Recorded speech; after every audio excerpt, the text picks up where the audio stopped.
Géopolitique, perte de l'influence française en Afrique, la fin de la francophonie, nous nous interrogeons.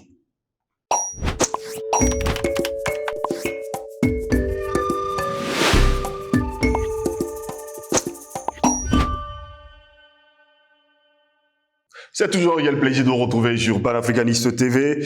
Madame, messieurs, bonjour. Bienvenue à toutes et à tous à cette édition de Parole panafricaniste. Ce rejet de la France dans un grand nombre de pays d'Afrique francophone et notamment parmi la jeunesse africaine signe-t-il la fin de la francophonie? Pour bien marquer leur distance, l'an dernier, le Gabon et le Togo ont fait leur entrée dans le Commonwealth où ils ont rejoint le Rwanda. Il faut d'ailleurs le rappeler. Dans des pays comme le Sénégal, on voit les langues nationales comme le Wolof progresser. L'Algérie, troisième pays francophone du monde derrière la France et la RD Congo, ne vient-elle pas d'interdire à 22 écoles privées d'enseigner le français, même dans le cadre d'un programme scolaire arabe-français? Nous nous interrogeons toujours. L'Afrique francophone, mesdames, messieurs, semble se désolidariser du français et des emblèmes de la francophonie dans un contexte où de plus en plus de pays s'opposent véhément à la France. Mais les raisons pourraient être multiples. Un rejet de la France, la réappropriation des langues locales, la démographie, le manque de moyens ou tout simplement l'improductivité de la langue dans ce pays alors qu'il traverse, on va le dire, des instabilités économiques et parfois sociales. D'après les chercheurs de l'université de Sherbrooke, 22 pays africains ont le français comme langue officielle ou co-officielle. Parmi eux, la République démocratique du Congo, le Mali, le Niger, le Burkina Faso, la Guinée et bien d'autres qui traversent bien sûr des bouleversements majeurs. En 1992, mesdames et messieurs, rappelons-le, dans la constitution du Mali, le français y était inscrit comme langue officielle. Mais suite aux changements successifs de régime, en 2020 et 2021, le pays a modifié sa constitution et il a inscrit 13 nouvelles langues officielles, mais pas le français. D'ailleurs, de ce côté-là, le français n'est plus une langue officielle. Plusieurs pays de la région du Sahel se prononcent également contre l'influence française. En juillet dernier, rappelons également, le président du Niger a été renversé par un coup d'État, oui, nous le savons, mettant au pouvoir, bien sûr, des militaires patriotes opposés à la France. Il y a une relation de défiance qui s'est structurée à l'endroit de la France du fait de l'incapacité notamment de l'opération Barkhane et des troupes militaires françaises de réussir à sécuriser la région alors qu'ils étaient là depuis plusieurs années, explique d'ailleurs un professeur en sciences politiques de l'université de Sherbrooke, Adib Ben Cherif. Cette tendance que les Français disent être la tendance anti-française, est aussi caractérisée par l'histoire coloniale de la France. D'ailleurs, il y a quelques semaines, l'Algérie ajoutait à son hymne national Kassarman. Oui, vous vous rappelez qu'on a fait une émission là-dessus. Un nouveau couplet. Ô France, le temps des palabres est révolu. Ô France, voici venu le jour où il te faut rendre des comptes. Il faut le dire, ce couplet a été rajouté, on va le dire, officiellement, on va le dire dans l'hymne national algérien et sera chanté partout où besoin sera. L'époque contestataire également de la France-Afrique est révolue. Le terme France-Afrique est apparu pour la première fois en 1955 et désignait l'ensemble des relations entre la France et ses anciennes colonies africaines pour en dénoncer le caractère ambigu et opaque. Aujourd'hui, le rejet manifeste de la France et par extension de l'éducation en français ainsi que la place de la langue dans les administrations se fait de plus en plus présente. Voilà pourquoi nous nous interrogeons ce matin. Géopolitique, perte de l'influence française en Afrique, la fin de la francophonie, telle est notre grande interrogation. Et pour répondre à nos questions, nous sommes avec le docteur Jean-Paul Mbelek, qui est l'astrophysicien et panafricaniste. Docteur Jean-Paul Mbelek, bonjour, bienvenue à vous. Bonjour Steve, et bonjour à tous nos téléspectateurs de l'émission Parole aux panafricanistes, de Panafricaniste TV. Bonjour à l'équipe technique. Merci de m'avoir invité une fois de plus. Très heureux de vous avoir, docteur Jean-Paul Mbelek. Eh bien, nous parlons de géopolitique, perte de l'influence française en Afrique, la fin de la francophonie. Eh bien, docteur Jean-Paul Mbelek, dans les années 60, on va le dire, jusque dans les années 80 et 90, on exigeait justement dans les écoles africaines à parler à tout prix français. Moi, je me rappelle quand j'étais encore tout petit, à l'école primaire de mon village, eh bien, si vous parliez votre langue, tout de suite, il y avait un grelot qu'on mettait sur votre cou. Et si vous passiez la journée avec ce grelot, eh bien, vous deviez être fessé toute la journée. On a donc finalement forcé les gens à parler une langue qui n'était pas la leur. C'est ça. Les Français en sont coutumiers. Puisque jusque dans les années 50, quand je dis 50, c'est 1950. 1950, c'est des poussières. Oui. Et c'est pas vieux, ça fait pas un siècle, ça fait à peine 75 ans. À peine. Eh ben, pareil, les enfants bretons subissaient le même sort que on les tapait dessus, les enfants bretons, comme tu viens de dire là. En France même, en France métropolitaine la même, les enfants bretons, dès qu'ils parlaient breton et non pas français, on les tapait dessus, on punissait comme tu viens de le dire là. Voilà. Et les parents, eux, on pouvait les mettre en prison parce qu'ils ont parlé breton au lieu de parler français. Pourtant, eux, leur langue naturelle, c'est le breton, qui est une langue très, très différente du français. C'est une langue celtique, le français, c'est une langue latine. C'est pas du tout le même registre. Voilà, bon, tout ça, c'est européen, mais c'est deux langues différentes, on est d'accord? Voilà. Donc, les Français sont coutumiers de ce fait de répression au niveau de leur langue. Et cette langue même, elle vient d'où? Elle vient d'une petite région de la région parisienne qu'on appelle l'Île-de-France. L'Île-de-France, ça inclut Paris, non? Oui. Voilà. Mais c'est tout petit par rapport au reste de la France, qui est dans les 550 km². Et c'est le roi de France. C'est sa petite région à lui, là. C'est le roi de France qui impose la langue française à tout le monde. Alors, je vais te citer quelques langues qu'on parle en France, qui sont différentes du français. D'abord, les plus, je vais commencer par les très, très différentes et finir par les différentes, même s'il y a une légère proximité. Il y a le breton, j'ai cité. Il y a l'alsacien. Il y a le basque. Il y a, maintenant, le picard. Il y a il y a même, cette langue est parlée également en Espagne, le catalan. On parle aussi catalan en France, au sud de la France. Il y a le provençal. Il y a le savoyard. Voilà. Et il y a plein de petits dialectes qu'on prend autour de la région de Grenoble. Et même la région corse. J'ai oublié. Il y a le corse parmi les langues vraiment différentes. Bien sûr qu'il y a le corse. Voilà. La Corse même qui n'était pas française, c'est Bonaparte qui a inscrit la Corse en France. Voilà. Donc, nous sommes là au XVIIIe siècle, à la fin du XVIIIe siècle. Donc, les Français eux-mêmes, c'est un pays comme c'est naturel. Même, je pourrais dire la même chose pour l'Angleterre.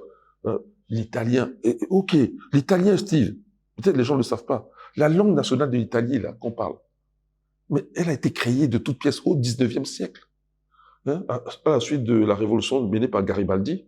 Il en est de même pour l'Allemagne. L'allemand standard là, est une langue créée de toutes pièces. Avec l'unité allemande au 18e siècle, à l'époque de Bismarck. Cette langue n'était pas parlée.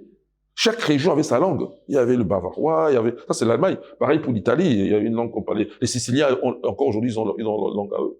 Mais, et ça s'est imposé par l'école. Et ce genre de méthode ont forcé les gens à parler telle langue plutôt. Mais tu vois que nous, les Africains, c'est pas comme ça. Quand on instaure une langue, d'abord, elle se fait naturellement et elle n'efface pas les autres langues. Par exemple, dans l'Empire du Mali, on pouvait parler, par exemple, le bambara, mettons un exemple. Bon, en tout cas, dans le royaume bambara, on parlait bambara, c'est clair. Mais on pouvait parler même le soninké, mettons le soninké. Voilà, ça c'est l'Empire du Ghana. Mais ça n'empêche pas qu'il y avait les Peuls étaient là, ça n'empêche pas qu'il y avait les bambara qui étaient là, les Songhai qui étaient là, qui parlaient leur langue. Sinon, elles ne se seraient pas construites, parce qu'aujourd'hui, les Tamashek même parlaient, les Touaregs parlaient Tamashek. Jusqu'à aujourd'hui, ça n'a pas été effacé. Voilà. Donc, chez nous, en Afrique, une langue s'impose d'elle-même, soit parce que c'est une langue qui est utilisée par tout le monde dans le commerce, soit pour 10 000 raisons, hein, elle s'impose d'elle-même, on ne force pas, et ça n'efface jamais les autres langues. Ça s'appelle une langue vernaculaire, c'est tout. Elle véhicule, c'est la langue courante de monsieur tout le monde. Voilà. Même ici au Cameroun, à un moment donné, c'est le pidgin, sauf que le pidgin n'a pas ses racines 100%. Elle n'est pas de 100% de racines africaines, puisque c'est un genre de créole anglais dans lequel il y a beaucoup de mots africains, à toxer, à Nakyu. Bon, quand je dis à Nakyu, tout le monde, en fait, c'est I do knock you, to knock, frapper, ok? Bon, ça fait à Nakyu, à toxer. Les Anglais même ne parlent pas comme ça, parce qu'il y a talk et il y a say, tu vois. To talk, parler, c'est dire, à toxer. Bon, mais c'est devenu, voilà, ça aurait pu, mais bon, mais il y a en Afrique, il y a le Sango, par exemple, qui est une langue qui est parlée par tous les Centrafricains. Ça n'efface pas le baya, ça n'efface pas enfin, les autres langues qui existent, hein. Il y a d'autres langues là-bas. Tu as par exemple le Lingala, ça n'efface pas le Kikongo, ça n'efface pas les autres langues. Le Swahili, c'est pareil. C'est des langues... Et par exemple, tu prends dans le cas du Lingala, le groupe même linguistique des Bangala, c'était un petit groupe, hein. Donc, c'est pas c'était nombreux qu'ils ont imposé leur langue, tu vois. La force n'y est pour rien. Donc, nous avons des modèles culturels tout à fait différents. Même en Égypte, on enseigne avec plusieurs langues. Les langues standards, là, c'est la langue standard du pharaon, c'est tout.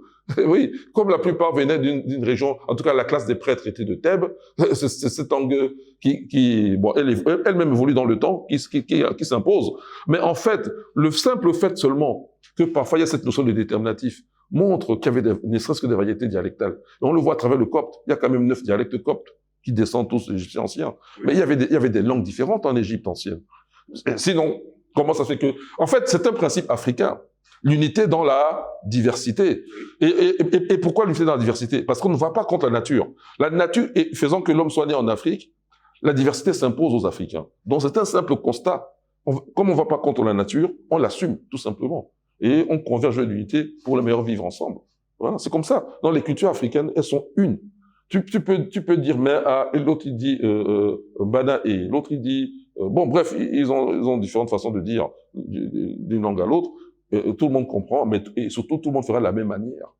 Tout le monde quand on dit bana et bien on voit, tu tends la main, tout le monde voit. C'est le trait culturel, lui, il est le même pour tout le monde. C'est pas le fait de sortir un mot. D'ailleurs, le fait que les mots soient différents n'est que naturel aussi. Parce qu'en linguistique, il y a ce qu'on appelle l'arbitraire du signe, Steve. Le fait de dire en français arbre pour désigner ce que tu vois là, que tout le monde connaît comme un arbre, n'est pas une obligation. On aurait pu dire chien pour désigner le même arbre. On aurait pu dire arbre pour le végétal, là. On aurait pu dire chien. Il y a un arbitraire du signe. Donc peu importe le mot que tu utilises, le qui est important, c'est le trait culturel. Et la culture en Afrique, elle est la même. Et même, je te dis, même si j'inclus l'Afrique du Nord, d'où le problème qui va se poser avec l'Afrique du Nord. Parce qu'on voit bien que l'Afrique du Nord vit dans une brouille. Parce qu'elle confond culture et religion. Ce qui n'existe pas en Afrique noire. En Afrique noire, on sait très bien qu'il y a les chrétiens, les musulmans. C'est pas grave. C'est pas ça qui change le fait qu'on a la même culture. La religion est juste un plus que chacun adopte de son choix. Exact. C'est personnel. Ouais, mais quand tu vas en Afrique du Nord, on dirait qu'eux sont dans la confusion. Parce qu'ils se voient même un lien de culture identique avec les pays beaucoup plus éloignés. Et jusqu'au Pakistan même, hein. Et voilà. Et alors que non, c'est pas les mêmes cultures. Les Nord-Africains, s'ils se regardent bien, leur culture, même celle que tout ce qui, dès qu'ils enlèvent la partie islam qui s'impose là, ce qui reste est africain, n'est pas très différent. Attends, moi, j'ai vécu en France, j'ai connu les Nord-Africains. Quand j'allais chez eux, quand j'allais chez les Français, je faisais attention, je savais très bien qu'il faut éviter ce qu'on appelle les malentendus culturels. Mais quand j'allais chez les Nord-Africains, j'avais pas de souci. Je savais que ce qu'ils font, je comprends, ce que je fais, ils vont comprendre. J'ai jamais eu le problème de attention, ça, ils vont pas comprendre. Parce que les malentendus culturels sont nombreux. Ça existe même entre Européens. C'est-à-dire que tu fais un geste, l'autre t'interprète mal. Tu comprends? Voilà. Mais je n'ai jamais eu de problème de malentendu culturel avec les Nord-Africains. Et eux non plus. Quand ils viennent ici au Cameroun, un Algérien vient au Cameroun, est-ce qu'il y a un problème de malentendu culturel? Non. Bon. Donc, ce que tu viens de décrire là est vrai, parce que nous traitons du cas de la France, qui est un pays qui d'ailleurs va évoluer de façon négative au niveau humain, avec tout ce qui est colonisation, impérialisme, esclavage et massacre même des Européens non blancs. Mais oui, il faut savoir. Il y a eu beaucoup. C'est le temps des comptes, comme le déclare d'ailleurs un coupé de l'hymne national algérien. Le temps des comptes pour la France. Bah, ce sont le temps des comptes pour tous les colons. Hein. Il y a un moment, il faut rendre compte. Ça, c'est clair. Ah, s'ils croient qu'ils vont s'en tirer à bon compte, ils ont massacré, ils ont exploité gentiment et on oublie. Non, pas question. Non, ils vont rendre des comptes, ça c'est clair. C'est une question de rapport de force et surtout d'une humanité qui veut comme disait Cheikh Anta Diop, qui veut se réconcilier avec elle-même. Si l'humanité veut se réconcilier avec elle-même, c'est-à-dire que tu rencontres quelqu'un qui vient du pôle Nord, tu lui salues. Tu connais la chanson c'est un chanteur congolais bien connu, la Zao. Oui, Zao. Ancien combattant. Voilà. Donc, tu vois quelqu'un de Bolo, tu vois des Mirabeau, tu vois un Allemand, tu dis Guten Tag, tu vois. Bon, ça c'est l'humanité réconciliée avec elle-même. C'est-à-dire que nous sommes tous des humains après tout, issus de la même souche. Bon, pour arriver à ça, on va pas passer à perte et profit tous les méfaits, les crimes contre l'humanité qui ont été opérés au nom d'une œuvre civilisatrice qui est en fait une œuvre destructrice de l'humanité. Donc pour vous, il faut un contagion historique à tout prix. Non, mais c'est inévitable. Parfois, on appelle ça le contentieux historique. On ne peut pas éviter ça, ça c'est clair. Oui, il va falloir mettre ça au clair, ça c'est clair. Sinon, l'humanité n'avancera pas. Attends, même dans une même famille, il y a eu un problème, et puis on dit, on oublie. Non, parce que la personne qui est lésée, voilà, pour éviter que la personne qui est lésée continue à ressasser ça éternellement, il faut qu'on avance tous. Ben, pour avancer, il faut que lui aussi il arrête de ressasser. Et il faut que celui qui a commis l'impair ne recommence pas. Bon, on s'assoit, on en parle, on met ça au clair. Bon, il y a des règles qu'on va s'imposer pour mettre ça au clair. Mais au moins, une fois qu'on aura fait ça, maintenant on peut avancer tous d'un commun accord, ensemble. dans l'harmonie, tous ensemble, voilà. Aujourd'hui, certains pays africains ont pris des décisions, de très grosses décisions. C'est le cas, par exemple, du Centrafrique, qui a décidé que le sango est la langue officielle. Je fais également le cas, on parle bien sûr aujourd'hui du Mali, qui a pris l'initiative que le français n'est pas la langue officielle du côté du Mali. C'est le cas également avec l'Algérie aujourd'hui, qui a pris l'initiative que presque 36 écoles ne doivent plus enseigner, on va le dire, le français. Est-ce entièrement et totalement l'abandon du français? Oui, je vais y revenir. Il y a une chose que tu as dit avant dans ton chapeau, Oui. mais il y a d'autres choses que tu as dit, j'aimerais juste dire un mot là-dessus. Parce qu'en fait, la conclusion, c'est qu'il y a un sentiment anti-français. Conclusion des Français. C'est ce que les Français disent. Oui, c'est ce que je dis, conclusion des Français. Voilà. Et puis dans ton chapeau, tu n'as pas eu ce sentiment anti-français, si je ne me trompe pas. Oui. Voilà. En fait, Steve, ça, on dirait l'agresseur qui veut crier au loup, pour qu'on lui, on ne le voit pas, quoi. Tu vois? Parce que, en réalité, en France, il y a un sentiment anti-africain. En Afrique, il n'y a pas de sentiment anti-français. Mais en France, il y a un sentiment anti-africain. Qui est généré et maintenu par l'État français et ses complices. Ses complices, par exemple, au niveau médiatique. Oui. Il y a un sentiment anti-africain. Lorsque, à longueur de journée, on nous parle de grands remplacements, lorsqu'en journée, les jeunes subissent la répression policière et dès qu'ils se plaignent, on les accuse de faire comment ils appellent ça là, comment dire, enfin, on les accuse de mettre toujours en avant le même problème. Il y a un mot, ça me reviendra, il y a une expression que j'utilise pour ça. Voilà. Alors qu'en réalité, ils se plaignent de quelque chose qu'ils vivent. Ils n'inventent pas ce qu'ils vivent. Ils vivent la répression policière où eux, ils sont ciblés. Et d'ailleurs, quand ils vont chercher un appartement et qu'on leur refuse l'appartement, en fait, c'est à cause de leurs origines. Puisque on a fait des tests. Quand une autre personne qui est complice, c'est-à-dire qu'il y a une association qui veut vérifier le fait. Alors maintenant, on envoie un blanc ou une blanche ou un couple de blancs sous le même appartement qui vient d'être refusé au noir ou à l'arabe, entre guillemets arabe, en disant que il s'est pris, bref, le blanc là, et qui ont un dossier moins bien établi que celui du noir. Voilà, il a accepté. Ces tests-là ont été faits de plusieurs fois. Pareil pour les CV. Tu demandes un boulot, le tien, on jette à la poubelle. Pareil pour les promotions. Ta promotion ne vient jamais. Et moi, j'ai vécu, en fait, c'est la seule scène de racisme dont je m'en souviens en France que j'ai vécu en tant qu'adulte. Parce qu'en tant qu'enfant, j'ai beaucoup vécu de scènes de racisme. Dans mon enfance, on me traitait de sale négo, retourne dans ton pays. Ça, c'était tous les jours. Je me battais même parfois pour ça, à l'école, à la cour de récréation. Voilà. Même à la sortie de l'école, ça arrivait qu'on se batte. Voilà. Mais, parce qu'on n'a jamais accepté, hein, Steve. Nous, on est des combattants, on est dans l'âme. Hein. Voilà. Mais, plus tard, adulte, vraiment la seule fait dont je me souviens en France, que si on me dit, je vais le dire maintenant, c'était à Gien. Je travaillais au lycée Saint-François de Sales et j'enseignais la physique en BTS de chimie. Ok? Et donc j'encadrais les premières et les deuxièmes années BTS de chimie en physique. Et un jour, la région, la région, enfin cette région-là, autour de Orléans là. Voilà. Envoie des officiels. Voilà. Chacun avait fait sa exposition de... Moi, j'avais mis des appareils électroniques, tout ça, là. Et on s'est mis en rang parce que cette mission, il salue les gens qui avaient mis les stands, quoi, les enseignants, tout ça. Steve, du premier, qui devait être certainement le préfet, en tout cas quelqu'un de très haut grade, ou le député même, jusqu'au dernier, ils passaient comme ça en file indienne et phénicienne. OK? Ils ont salué. La même chose a été vécue dernièrement par une jeune fille au niveau de la gymnastique en Irlande. Je te dis comment je l'ai vécu en France. À Gien, je donne bien le nom, à Gien dans le Loiret. On est là dans les années 1990 et 14-15 là par là. Voilà. Je te dis, le député là ou le préfet là, il passe. Son sous-préfet, il passe. Tous. Il salue celui qui était à ma droite, celui qui était à ma gauche, il passe. Tous m'ont sauté, tous. Comme si j'étais transparent, j'étais pas là. Je te jure, je l'ai vécu. Et sur le champ, j'étais juste frappé, quoi. Parce que je ne vivais pas, en général, je vivais pas le racisme en étant adulte. Je croyais que c'était un truc, en tout cas, en ce qui me concerne personnellement, de l'enfance, quoi. Oui. Mais, donc quand j'ai vécu ça, je n'ai pas compris tout ce que j'étais choqué, mais je n'ai pas compris. Et c'est après, bien plus tard, que j'ai réalisé, mais attends, mais ça, c'est du racisme. Surtout que d'autres ont vécu les mêmes scènes. Oui. J'ai vu que c'est du racisme. Donc, La France n'aura que le fruit de ce qu'elle mérite. Donc, je disais qu'il y a un sentiment anti-africain. T'as compris? Mais il n'y a pas de sentiment anti-français. Parce que même au plus chaud de la bataille, par exemple, on demande à l'ambassadeur de partir. Ça s'est fait au Burkina Faso, ça s'est fait au Niger. On ne touche jamais à un chevalier français. On ne touche pas. Et si un Africain perd la tête et essaie de faire, les autres vont l'arrêter. Nous sommes des gens civilisés. N'oublie pas ce que Ibn Battuta a écrit. Il a fait l'Empire du Mali. Il dit que les femmes sont là, elles mettent leurs bijoux au bord du marigot. Elles vont faire ce qu'on fait. Ceux qui font le linge, ceux qui se lavent, ceux qui font tout ce qu'ils veulent. Et leurs bijoux en or, et ils repartent, ils les reprennent au même endroit où ils ont laissé, ils repartent. Il n'y a pas eu de vol.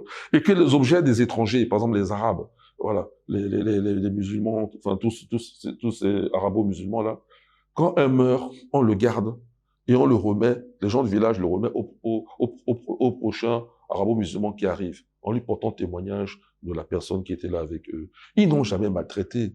Nous, même pendant la colonisation, mais il y avait des Grecs dans nos villages, Steve. Bon, tu me diras qu'un Grec n'est pas un Français. Oui, parce que le Grec, lui, n'avait pas le comportement de colon. C'est pour ça que le colon ne vivait pas avec nous. Mais je veux dire qu'on ne va pas te maltraiter. Et même en Égypte ancienne, comment ça se fait que la coloration de ces États a commencé à changer? Mais parce que nous, on est accueillants, Steve. Nous, on fait distinguer l'enfant blanc qui naît là parmi les Noirs. Ils sont très nombreux d'ailleurs, les Grecs au Cameroun, hein, qui ne sont plus repartis en Grèce. C'est ce que je dis. Qui vivent en... On ne va pas me raconter l'histoire. Qui vivent à Douala. Moi, j'en ai rencontré pas mal. Hein. Il peut pas raconter avec un Grec qui m'en a parlé. Bon, quelque part, c'est un témoignage aussi. Et oui, je sais ça, Steve. Et ils sont là. Et on leur a jamais fait de mal. On les accepte. Les Libanais, c'est pareil. On les accepte. C'est eux qui font, les Libanais là, qui font le racisme sur les filles qu'ils emmènent ici, et violent, et ils massacrent, ils tuent même. C'est eux qui font ça. Alors qui est civilisé? Ben, je te le dis tout de suite, c'est l'Africain. Et ça tient toujours du fait que l'Africain n'a pas rompu avec son histoire. Depuis les origines. 300 000 ans d'histoire ininterrompue. C'est pas le cas des Occidentaux. À un moment donné, ils ont fait rupture avec la culture africaine de départ. Donc, leur culture, là, a moins de 8 000 ans. Même moins de 6 000. Alors que la nôtre, c'est toujours les mêmes 300 000 ans. L'expérience humaine de 300 000 ans. Mais ça n'a rien à voir avec une expérience humaine de 6 000 ans, Steve. Et toute la différence est là. Est-ce la fin de la francophonie, finalement? Bon, y a-t-il jamais eu un début de francophonie? Ben, c'est un peu comme... Pourtant, les pays africains font partie de cette organisation. Je te réponds un peu comme dans une autre émission qu'on a déjà tourné, oui, allons-y. Voilà, et je te dis, bon, permets-moi, voilà, de répondre un peu à côté. On regarde la même chose. Y a-t-il jamais eu début de francophonie, Steve? Parce que dans ce cas, y a-t-il eu jamais début de francophonie? Oui, dans ce cas, y a-t-il jamais eu début de lusophonie ou d'arabophonie? Non. Je te dis une chose. Si tu acceptes, parce que l'arabophonie, je mets entre guillemets, si tu acceptes la francophonie, Steve, tu es mort en tant que culture. Or, la culture africaine n'est jamais morte. La culture africaine authentique, celle des Noirs, pour être précis. Pourquoi? Quand on parle de l'Afrique du Nord, là, je parle d'arabophonie pour que tu comprennes mieux. Eux, à un moment donné, en Algérie, ils se sont battus. Les Berbères ont refusé ça, heureusement pour eux. Mais à un moment donné, il y en a qui étaient prêts à imposer l'arabe, rien que l'arabe. D'ailleurs, dans les autres pays, Tunisie, ou Égypte, par exemple, ils ont imposé l'arabe rien que l'arabe. Parce que même le copte, ils ne veulent pas entendre. En Égypte. Même le copte, ils ne veulent pas entendre. Hein, ça reste dans le temple, mais point. Si bien que le copte ne se parle plus couramment, depuis même le 4e siècle après Jésus-Christ. Alors, donc, c'est quoi la conséquence? La conséquence, c'est que nos cultures étant toujours vivantes, la francophonie est une affaire forcée, donc de colons. Donc, si le colon n'est plus là, ça ne survit pas. C'est ce que l'Algérie va expérimenter. Mais elle le fait parce qu'elle a renoncé à l'arabophonie aussi, hein, Steve. Parce que pour rejeter la francophonie, qui était un fait colonial, il fallait aussi refuser que l'arabophonie s'impose par ce même fait, par un autre fait colonial. Donc permettre que d'autres langues existent à côté, en particulier les langues berbères. Ok? L'Algérie a fait cet aggiornamento, mais ça a été une bagarre. Ça permet maintenant de remettre en cause la francophonie, justement. Et d'inclure, par exemple, donner une plus grande place à la langue anglaise, par pragmatisme, en fait, je crois. Bon. Mais le Rwanda a fait la même chose par rapport à la langue anglaise. Et puis tout à l'heure, dans ton chapeau, tu as parlé des pays qui ont intégré le Commonwealth. Voilà. Mais parce que c'est un constat. Être dans le système francophone, en fait, ici au Cameroun, qu'est-ce qu'ils ont, les Camerounais ont une expression là, où est ma part? Qu'est-ce que nous gagnons, quoi, en fait? Au bout de plus de 60 ans de néocolonialisme, tu as gagné quoi? C'est toujours au profit de la France. Mais maintenant, si on décrète que l'esclavage c'est fini, que le colonialisme français c'est fini, mais tout ça aussi est fini. Bon, ça ne veut pas dire qu'on va oublier la langue française, parce que c'est quelque chose, c'est un butin que nous emportons avec nous. Parce que attends, tu te rends compte que, par exemple, toi, tu parles mieux français que beaucoup de Français, Steve. Donc quand ils parlent français, tu peux les corriger. Et puis tout ce qu'ils disent, rien ne t'échappera. En ce qui me concerne, c'est la même chose. Moi, je sais que je parle français beaucoup plus que beaucoup de Français. Sans compter nos grammairiens comme les Senghor, et même d'autres néo-Senghor, là. Ils parlent mieux français qu'un Français. Donc, c'est un avantage que nous avons sur eux. Donc, ça ne veut pas dire qu'on va pas perdre cet avantage, ce serait trop bête. Mais, on ne va plus donner de la place à une langue qu'elle ne mérite pas. C'est-à-dire, qu'est-ce qu'on porte comme si c'était une langue nationale alors que c'est une langue étrangère? C'est une langue étrangère que nous possédons. Et on va l'utiliser comme on veut. Mais elle ne peut plus s'imposer comme si c'était une langue. Voilà. D'ailleurs, le Mali dont tu as parlé dans ton chapeau également, le Mali, c'était déjà comme ça en fait. Au Mali, il y avait deux cursus. Il y avait un cursus avec le français et un cursus, ils appelaient le curriculum. Là, c'est la langue bambara qui s'imposait. Voilà. Mais le problème, Steve, quand tu prends ce genre de route-là, il faut que l'intelligentsia locale soit claire sur le problème. Elle-même ait bien compris le bien fondé. Parce que dans le cas du Mali, je te dis que même parmi les relations des gens que je fréquentais, des intellectuels, ils en revenaient à mettre en cause l'enseignement du bambara. Je te jure, au profit du français. J'ai connu ça au Mali. C'est pas si vieux, puisque j'étais au Mali jusqu'en 2012. J'ai connu des gens proches de moi qui remettaient en cause le curriculum. En disant que ça n'apporte rien, ça donne quoi? Dans le monde même, ça donne quoi? Au niveau du travail, c'est quoi? Toutes les critiques, pour lieu d'améliorer le système. Alors que les deux systèmes avaient cours, hein, ils voulaient carrément qu'on barre le côté bambara. Il y en a même qui ont été jusqu'à dire, oui, moi je suis Songhai, qu'est-ce que j'ai fait avec le bambara? Pourtant, ils parlent bambara. Hein. Écoute bien, ils parlent bambara. Hein, et tous les Maliens parlent bambara, y compris les Touaregs, les Tamasheks, ils parlent bambara. Bien même, tous là, ils parlent bambara.